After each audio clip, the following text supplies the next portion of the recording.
Marisa, tell us a little bit about what essDOCS is doing and how it's involved with foreign trade companies and what you have to offer. Sure. So we're a secure web-based platform.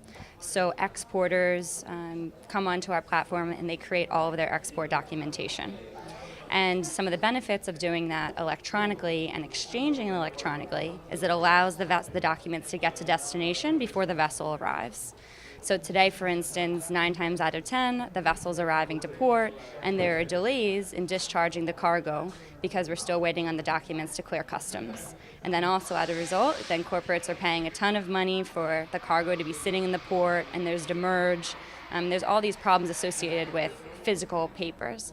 So what we've done is we created a secure web-based platform for the users to come in, create their docs, and exchange them electronically.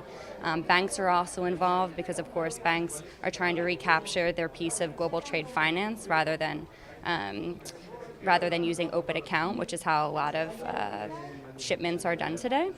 So the banks will get involved and will present the documents electronically to banks using our solution as well.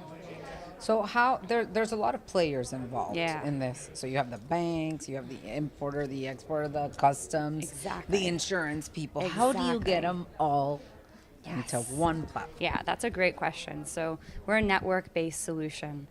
We started really about 10 years ago in the energy market with the likes of Exxon and Chevron and Total and BP.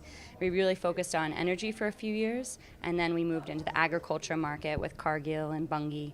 And then from there into metals and mining. So bit by bit, we're growing out each network to incorporate those key players that we're able to do end-to-end transactions electronically. Okay. And then how do you get them? So you don't only have all these people, but you have several countries involved. Absolutely. And, probably languages. Yeah. So how do you do that? Yeah, well, believe it or not, that's actually the easy piece of the puzzle. So right now we have 55 countries around the world that are using our solution for imports and exports, and we have another 17 that are in testing. So what exactly does that mean? So if there's a new country that we're trying to bring on board, we'll use Venezuela, for instance, which tends to be pretty difficult in terms of everything that's happening there with the country and the government. But what we'll do is we'll take an output from our solution. It's called a customs output, and I also call it documento imprimido en destino. That's the key buzzword people use in Latin America. And we give that output to the customs authority, and we say, is this acceptable to clear customs?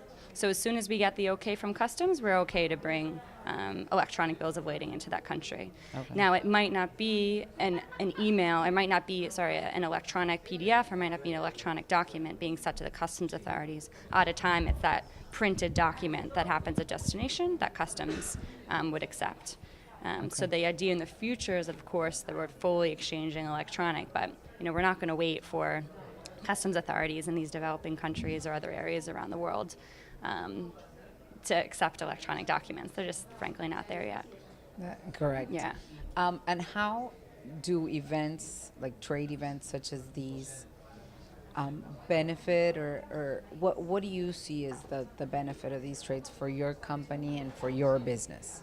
So I think in particular with working with essDOCS and building out these networks, it's really a huge part of this is education and sharing with people that might not be using electronic documents to say, no, this isn't the future. This is really happening now. And you can start with us tomorrow, and in 2 weeks, you can be exchanging electronic documents.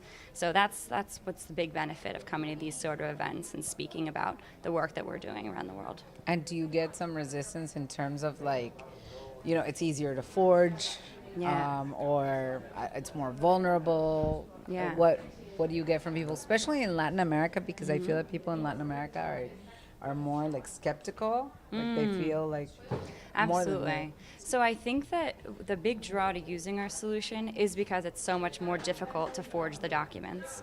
So a paper document is pretty simple to forge. You have a copy machine and you have someone who knows what the documents look like, and you can create a fake bill of lading and go to the discharge port and theoretically receive the cargo.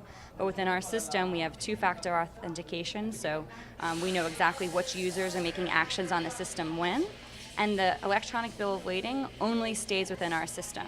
So any single time that it would leave or go outside, it would have a nice red copy watermark on it. So it would be very, very clear that you could not pick up the cargo from the port using it.